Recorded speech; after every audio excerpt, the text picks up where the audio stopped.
But ಸಮುದಾಯ ಈಗ ತಿರುಗಿ ಬಿದ್ದಿದೆ ಸರ್. ತಿರುಗೇನು ಬಿದ್ದಿಲ್ಲ, ಅಸಮಾಧಾನ ಇದೆ. ತಿರುಗೇನು ಬಿದ್ದಿಲ್ಲ, ಅಸಮಾಧಾನ ಇದೆ. ಯಾಕಂದರೆ ನೋಟಿಸ್ ಯಾಕೆ ಕೊಟ್ಟಿಲ್ಲ, ಬೇರೆಯವರಿಗೆಲ್ಲ ನೋಟಿಸ್ ಕೊಡ್ತೀರಾ, ನಮ್ಗೆ ಯಾಕೆ ಕೊಟ್ಟಿಲ್ಲ ಅನ್ನೋದು ಪ್ರಶ್ನೆ, ಅಸಮಾಧಾನ ಇದೆ. ಸೊ ಅಸಮಾಧಾನ ದೂರ ಮಾಡಲಿಕ್ಕೆ ನಾವು ಅಧ್ಯಕ್ಷನ ಭೇಟಿಯಾಗಿ ಸರಿಪಡಿಸೋಂಥ ಇದನ್ನು ರಿಕ್ವೆಸ್ಟ್ ಮಾಡಿದ್ವಿ. ನಮ್ಮ ಜಿಲ್ಲೆಗೆ ಸಂಬಂಧಪಟ್ಟಂತೆ ಡೆವಲಪ್ಮೆಂಟ್ಗೋಸ್ಕರ ಭೇಟಿಯಾಗಿದ್ವಿ. ಇದರಲ್ಲೇನು ವಿಶೇಷ ಏನಿಲ್ಲ. ಮಂಡ್ಯ ಡಿ ಸಿ ಎಂ ಭೇಟಿಯಾಗಿದ್ದು ಜಬ್ಬಾರ್ ಅವರ ಸಸ್ಪೆಂಡ್ ಆಗಿದ್ರೆ ಚರ್ಚೆ ಆಗಿದೆ. ಸೊ ಅದನ್ನು ಚರ್ಚೆ ಹೋಗಿ ಆಗಿದ್ದು ಅಷ್ಟೇ, ಅಲ್ಲೇನು ಬೇರೆ ಯಾವುದೇ ಚರ್ಚೆ ಆಗಿಲ್ಲ. ರಾಜಣ್ಣ ಅವರು ಸಿ ಎಂ ಅವರ ಮೌನದ ಬಗ್ಗೆ ಪ್ರಶ್ನೆ ಮಾಡಿದ್ರು ಸರ್. ಸಿದ್ದರಾಮಯ್ಯವರು ಆ ಮಟ್ಟಿಗೆ ಅಸಹಾಯಕರಾಗಿದ್ದಾರೆ. ಇಲ್ಲ, ಈಗೇನೆಲ್ಲ ಮುಂಚೆನೂ ಮಾಡಿದ್ದಾರೆ ಅವರು. ರಾಜಣ್ಣ ಅವರು ಎಲ್ಲರನ್ನೂ ಪ್ರಶ್ನೆ ಮಾಡಿದ್ದಾರೆ. ಯಾರು ಹಿಂಗೇನು ಪ್ರಶ್ನೆ ಎಲ್ಲ ಅವ್ರಿಗೆ ತಿಳಿದಾಗ ಅದನ್ನು ಅವರು ನೇರವಾಗಿ ಹೇಳ್ತಾರೆ, ಅದೇನು ಹೊಸದಲ್ಲ. ಇಂದು ಕೂಡ ಸಾಕಷ್ಟು ಕ್ಯಾಬಿನೆಟಲ್ಲಿ ಕೂಡ ಅದನ್ನು ಅವ್ರು ಹೇಳ್ತಾಯಿದ್ರು. ಅವರು ಗಟ್ಟಿ ಸಿದ್ದರಾಮಯ್ಯ ಆಗಬೇಕಂತ ಅವಾಗ ಹೇಳ್ತಿದ್ರು ಅವರು. ಈಗೂ ಅದನ್ನು ಹೇಳಿದ್ದಾರೆ ಅಷ್ಟೇ. ಅದೇ ರೀತಿ ಪರಿಸ್ಥಿತಿ ಇದೆಯಾ ಸರ್? ಸಿ ಎಂ ಅವರು ಅಸಹಾಯಕರಾಗಿದ್ದಾರೆ ನಿಜವಾಗ್ಲೂ, ಅಥವಾ ನೀವು? ಇಲ್ಲ, ಒಂದೊಂದು ಸಾರಿ ಕಾಂಪ್ರಮೈಸ್ ಆಗಬೇಕಾಗುತ್ತೆ. ಅದೇ ಅಸಹಾಯಕ ಅಂತ ಹೇಳಲಿಕ್ಕೆ ಆಗೋಲ್ಲ. ಒಂದೊಂದು ಸಾರಿ ಪಕ್ಷದ ಹಿತದೃಷ್ಟಿಯಿಂದ, ಸರ್ಕಾರದ ಹಿತದೃಷ್ಟಿಯಿಂದ ಒಂದೊಂದು ಸಾರಿ ಕಾಂಪ್ರಮೈಸ್ ಆಗೋದು ಅನಿವಾರ್ಯ. ಆದರೆ ಈಗ ಹೊರಗಡೆ ಹೆಂಗೆ ಬಿಂಬಿತ ಆಗ್ತಾ ಇದೆ ಅಂದರೆ ಸರ್, ಸಿದ್ದರಾಮಯ್ಯನವರ ಕ್ಯಾಂಪ್ನಲ್ಲಿರೋರ್ನೆಲ್ಲರನ್ನು ಹೊರಗೆ ತಪ್ತಾ ಇದ್ದಾರೆ. ಅವರು ಕುರ್ಚಿಯ ಒಂದೇ ಒಂದು ಕಾರಣಕ್ಕೋಸ್ಕರ ಸೈಲೆಂಟ್ ಆಗಿಬಿಟ್ಟಿದ್ದಾರೆ ಅನ್ನೋ ಥರ ಚರ್ಚೆಗಳು, ವಿಶ್ಲೇಷಣೆಗಳು ನಡೀತಾ ಇದೆ ಸರ್. ಹೇಳ್ತಾ ಇದೆ, ಅದು ನಮಗೂ ಗಮನಕ್ಕೆ ಬಂದಿದೆ. ಅದನ್ನು ಸಿ ಎಂ ಅವರು ಸ್ಪಷ್ಟನೆ ಪಡಿಸ್ಬೇಕು. ನಿನ್ನೆ ಕೂಡ ಹೇಳಿದ್ದಾರೆ, ನಿಮ್ಮ ಮಾಧ್ಯಮ ಮುಂದೆ ಅದ್ರ ಬಗ್ಗೆ ಹೇಳಿದ್ದಾರೆ. ಸೊ ಅವ್ರನ್ನೇ ಕೇಳೋಣ, ಅದು ಯಾವಾಗ ಅವರೇ ಸ್ಪಷ್ಟೀಕರಣ ಕೊಟ್ಟರೆ ಒಳ್ಳೇದಿರ್ತದೆ.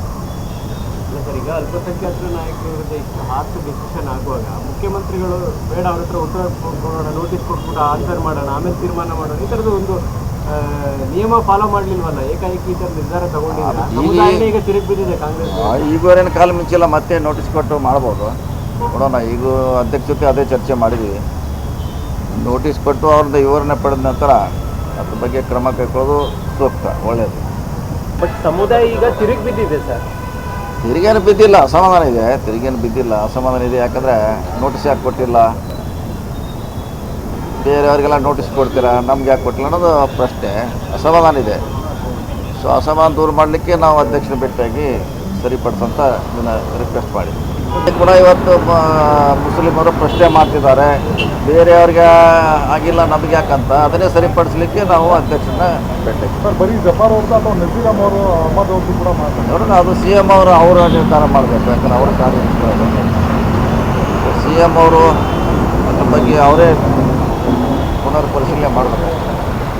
ಸರ್, ಈಗ ಮಹಿಳಾ ಮೀಸಲಾತಿ ಬಿಲ್ ಸೋಲಾಗಿದೆ ಸರ್. ಬಿಜೆಪಿ ಹೇಳ್ತಾ ಇದೆ ಕಾಂಗ್ರೆಸ್ ಮಹಿಳಾ ವಿರೋಧಿ. ಪ್ರಧಾನಮಂತ್ರಿ ಹೇಳಿದ್ರು ಭ್ರೂಣ ಹತ್ಯೆ ಇದು ಒಂಥರ ಅಂತ. ಏನಿಲ್ಲ, ಇದನ್ನು ಭಾಳ ಲಾಭಕ್ಕೋಸ್ಕರ ಇದನ್ನು ಮೂವ್ ಮಾಡಿದ್ದು.